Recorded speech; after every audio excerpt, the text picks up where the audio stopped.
tapos na ang aming discussion ng mga teacher nila, alam naman.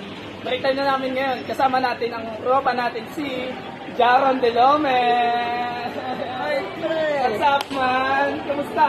Okay lang. Okay lang? Kamusta laro nyo kagabi, pre? Olats na nga kami, pre. Wait, talo kayo? Oo, man. Eagles na Eagles kami sa mga kakampi namin. Yawa! Tara, Oy, kain. kain muna tayo. Tara.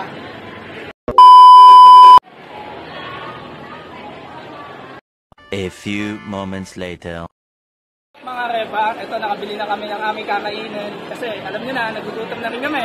Tara, kain muna tayo. Mga repa, sobrang hirap ng mat kanina.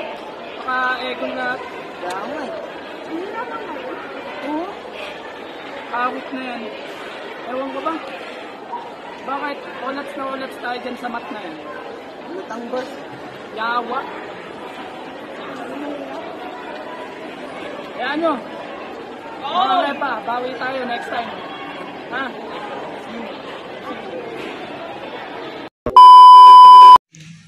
Napansin niyo ba ang mga salitang ginamit tulad ng Lodi? Ang ibig sabihin ay idol, halimbawa, Oy, Lodi ko yan. At Repa naman, na ibig sabihin ay tropa, halimbawa, Oy, Repa, tara, kain tayo, FT. Ang mga pagbabagong nagaganap sa wikang Pilipino ay nagdudulot ng mga malalaking epekto. Ang isang resulta ay ang paglitaw ng mga salitang balbal na siyang nangingibabaw sa mga kabataan ngayon. Hindi mapigilan ang mga gumagamit nito sa paggamit ng mga online platforms tulad ng Facebook at iba pa. Bukod pa rito, patuloy na lumalaki ang pagkahilig sa wikang ito sa paggamit ng mga ito.